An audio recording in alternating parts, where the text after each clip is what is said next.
News highlights of the day.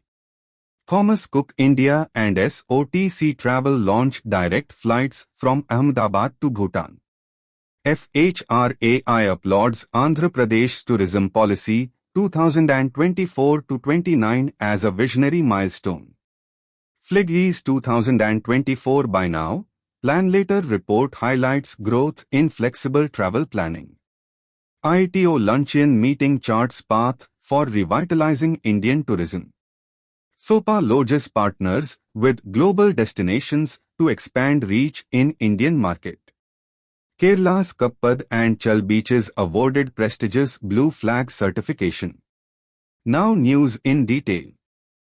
Mumbai, 10th January 2025, Thomas Cook, India, Limited and SOTC Travel have announced the launch of special direct flights from Ahmedabad to Bhutan, starting in April 2025. This groundbreaking initiative establishes a direct air link between Gujarat and Bhutan. The Federation of Hotel and Restaurant Associations of India, FHRAI, has hailed the Andhra Pradesh Tourism Policy 2024-29, describing it as a transformative initiative poised to position the state as a global tourism hub. Online travel platform FLIGGY has released its 2024 Buy Now Plan Later (BNPL) travel insights, revealing a significant 20% year-on-year increase in booking volumes for its BNPL travel products.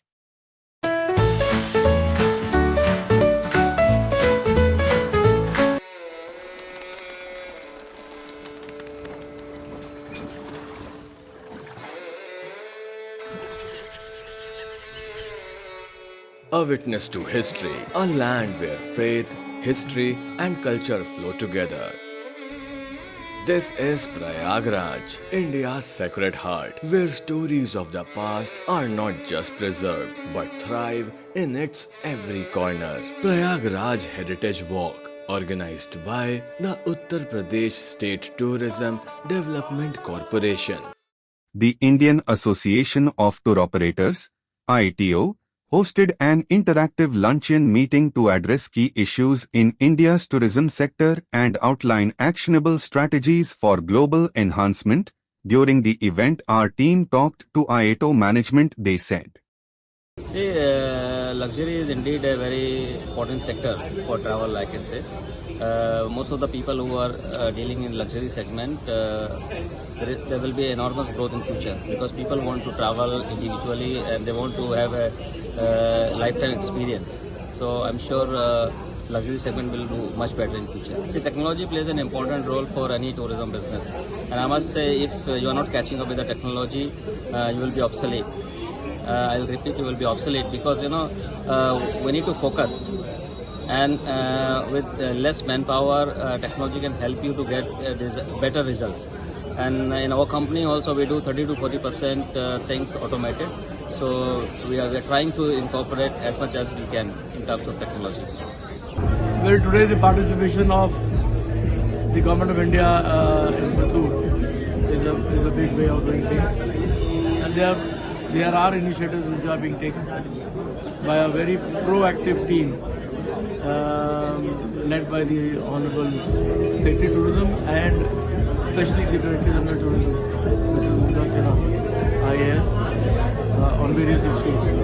So this is the way things have to move.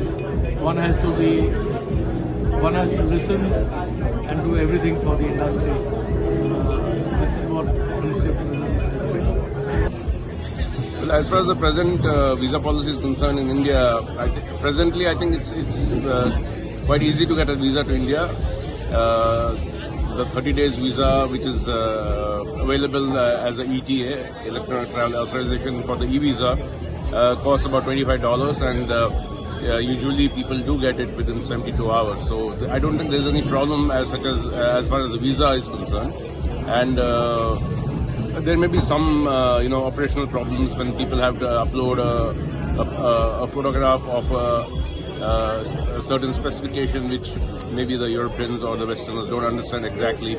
So sometimes the visa gets declined, but we always ask them to reapply with the specified dimensions of the picture.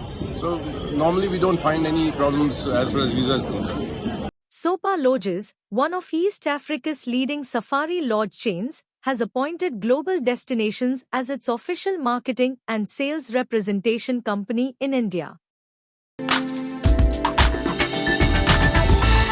You are watching Travel World Online.